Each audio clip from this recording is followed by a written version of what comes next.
এনেকুৱা কথা নকওঁ যে আমাক কাৰোবাৰ ভোট নালাগে, কাৰোবাৰ ভোট লাগে। কিন্তু কিছুমান দল আছে, সেইবিলাক দলে ধৰ্মৰ নামত কিবা কিবি ক'ব বিচাৰে। তেওঁলোকে ক'ব বিচাৰে আমাক 10 বছৰলৈ কাৰোবাৰ ভোট নালাগে, আমাক 20 বছৰলৈ ভোট নালাগে। কিন্তু এই দেশ গণতান্ত্ৰিক দেশ, এই দেশত আমি বহুত কষ্ট কৰি যেতিয়া মহাত্মা গান্ধী, জৱাহৰলাল নেহৰু, দুজন ডাঙৰ ডাঙৰ বিখ্যাত ব্যক্তি, মৌলানা আবুল কালাম আজাদ, স্বাধীনতা সংগ্ৰামী আৰু আলি ভাইসকল সকলোৱে মিলি দেশৰ স্বাধীনতা আনিছে। তেতিয়া এই স্বাধীনতা আনিছে সকলোৰে বাবে, সংবিধান দিছে সকলোৰে বাবে। আৰু গণতন্ত্ৰত ধনী দুখীয়া এই দেশৰ সকলো নাগৰিকক এটা অধিকাৰ দিছে, 5 বছৰৰ মূৰে মূৰে আমি চৰকাৰ বদলাব পাৰোঁ। আমাৰ ৰাইজৰ ক্ষমতা আছে বহুত বেছি, আৰু সেই গতিকে ৰাইজে এই ক্ষমতা কেনেকৈ ব্যৱহাৰ কৰিব তাৰ ওপৰত আমাৰ দেশৰ ভৱিষ্যত নিৰ্ভৰ কৰিব। আৰু সেই গতিকে বৰ্তমান সময়ত আমি 2014 চনৰ পৰা ভাল দিন আনি বুলি ভাৰতীয় জনতা পাৰ্টীয়ে যি প্ৰতিশ্ৰুতি দিলে, সেই প্ৰতিশ্ৰুতি আজি 10 বছৰ পিছত আমি পালো নে নাই সন্দেহ।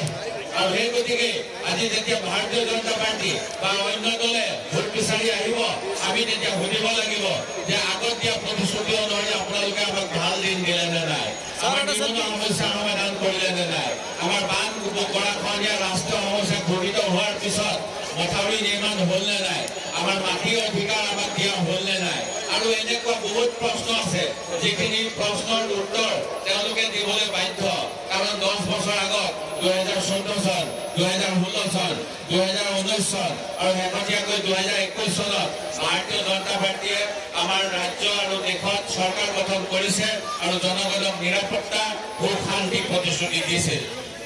কিন্তু এতিয়া আমি দেখা পাইছো যে আমাৰ মূল সমস্যাবিলাক বেলেগ জেগাত থৈ তেওঁলোকে আমাৰ সংবিধান বদলাব বিচাৰিছে, আমাৰ গণতন্ত্ৰ বদলাব বিচাৰিছে, আৰু আমাৰ দেশৰ ভিতৰত থকা সকলো নাগৰিকৰ অধিকাৰৰ পৰিৱৰ্তে এটা জাতি, এটা ধৰ্ম, এটা দেশ, এক আইন কৰি পেলাই আমাৰ যিবিলাক ক্ষুদ্ৰ জাতি হত্যা বা যিবিলাক সংখ্যালঘু আমাৰ অধিকাৰ কাঢ়ি ল'ব বিচাৰিছে। আৰু সেই অধিকাৰ ৰক্ষা কৰিবলৈ হ'লে আমাৰ গণতন্ত্ৰ ৰক্ষা কৰিব লাগিব। আৰু এই গণতন্ত্ৰ ৰক্ষা কৰি সাধাৰণ নাগৰিকক ন্যায় দিবলৈ আমাৰ নেতা ৰাহুল গান্ধী ডাঙৰীয়াই ভাৰত জোড়ো যাত্ৰা কৰিছিল আৰু ন্যায় যাত্ৰা কৰিছিল।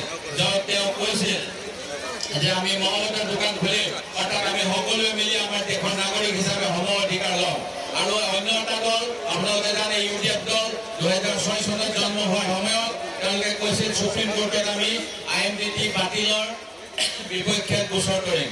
কিন্তু আজি 2006 চনৰ পৰা আজি কিমান বছৰ হ'ল, তেখেতসকলৰ নেতাক আমি সুধিব লাগিব যে তেওঁলোকে যিটো মূল কাৰণ বুলি কৈছিল সেই কাৰণমতে কাম কৰিলে নে তেওঁলোকৰ নেতাসকলে চৰকাৰী পক্ষৰ লগত মিলি ব্যৱসায় বাণিজ্য বৃদ্ধি কৰিবলৈ কাম কৰিলে। এই প্ৰশ্ন আমাৰ সোধা দৰকাৰ, কাৰণ আমি আজি দেশৰ যি মূল সমস্যা, এই সমস্যা আমি কোনেও আওকাণ কৰিব নোৱাৰো। আৰু কংগ্ৰেছ দলে এটা দল, যিটো দলে গেৰাণ্টি দিলে সেই গেৰাণ্টি ৰাখে।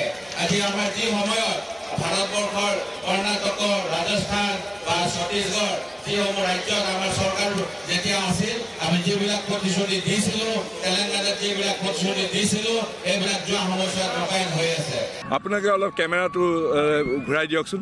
চাওক মানুহবিলাকৰ মনত কিমান ভাল পোৱা, কিমান আশা আৰু কিমান প্ৰত্যাশা আছে।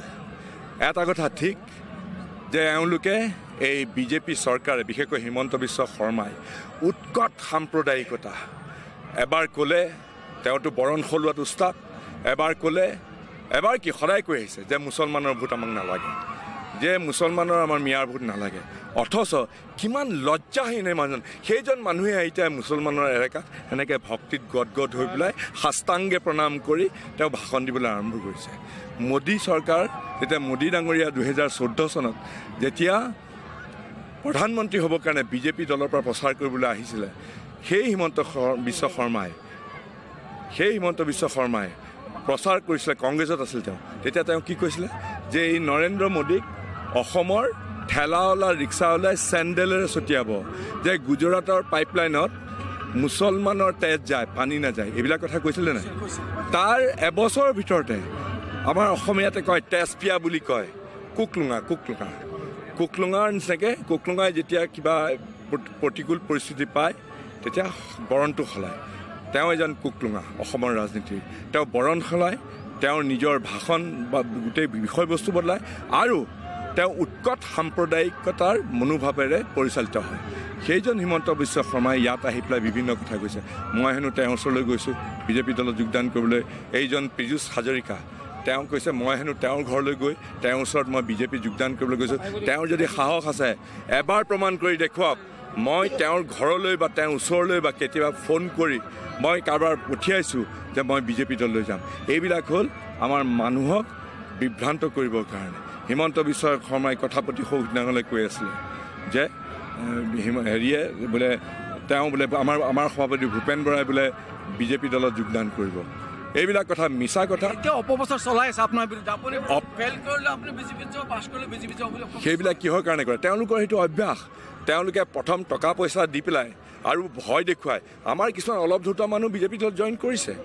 কিন্তু মনত ৰাখিব আমি যিবিলাক কংগ্ৰেছ দলত আছোঁ আমি জুয়ে পুৰা সোণৰ দৰে।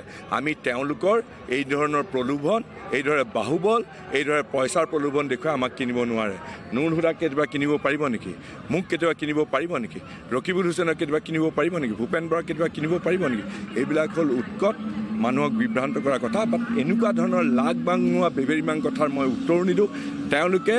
তেওঁলোকৰ বিৰুদ্ধে গোটেই ভাৰত জাগি উঠিছে। বিজেপি দলৰ বিৰুদ্ধে গোটেই ভাৰত জাগি উঠিছে। আপোনালোকে সেইটো গম পাব 4 জুনৰ দিনাখন। আৰু ইয়াততো আপুনি মানুহলোকে দেখিছে মানুহে কি কৈছে। গতিকে এনেকুৱা ধৰণৰ বেবেৰিবাং কথাৰ লাগ বাগ নোহোৱা কথাৰ উত্তৰ দিবলৈ মই নাযাওঁ। এটা কথা ঠিক যে আমি সকলোৱে দুটা সাম্প্ৰদায়িক শক্তিৰ বিৰুদ্ধে ইয়াত যুদ্ধত নামিছোঁ। এফালে বিজেপি আৰু একেডাল সূতাৰে বান্ধ খাই থকা বদৰুদ্দিন আজমলৰ UDF। বদৰুদ্দিন আজমলে উত্তৰ নিদিয়ে কেলে? যিখন হেলিকপ্টাৰত তেওঁলোকে প্ৰচাৰ কৰিছে সেইখন বিজেপিয়ে দিয়া হয়নে নহয়? বিজেপিৰ মানুহে দিয়া হয়নে নহয়? হিমন্ত বিশ্ব শৰ্মাই দিয়া হয়নে নহয়? এফালে তেওঁ হিমন্ত বিশ্ব শৰ্মাক ওপৰে দেখুৱাই পেলাই সমালোচনা কৰে আৰু আগদিনাখন ৰাতি ক'ৰবাত মিটিঙলৈ যোৱাতে নগাঁৱলৈ অহাৰ আগতে ফোনৰ পৰা কয় হিমন্ত বিশ্ব শৰ্মাই তুমি কচুৱাত গৈ এনেকৈ কোৱা, তুমি ৰূপহীত গৈ এনেকৈ কোৱা, তুমি বৰালিমাৰীত গৈ এনেকৈ কোৱা। আৰু সেই একেটা কথা ভাটৌৰ দৰে আহি পেলাই ইয়াত কয় যাতে মুছলিম সাম্প্ৰদায়িকতাত তেওঁ যাতে উদগনি দিব পাৰে। গতিকে দুইটা সাম্প্ৰদায়িক শক্তি ইমান দিনে 2 বছৰ ধৰি নিদিলে কেলে? মই চেলেঞ্জ কৰিছোঁ পীযুষ হাজৰিকাক।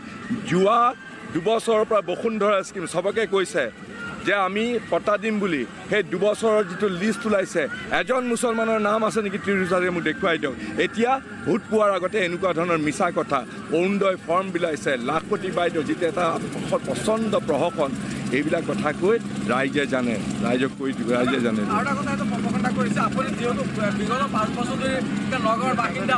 মই নাযাওঁ, মই বাসিন্দা হৈ আছে। কালি যোৱা পৰহি বিভিন্ন নিৰ্বাচনী কৈছে আপোনাক চালানী বুলি আখ্যা দিয়ে। পীযুষৰ কিছুমান এজেণ্ট আছে এনেকুৱা ধৰণৰ কথা প্ৰচাৰ কৰে।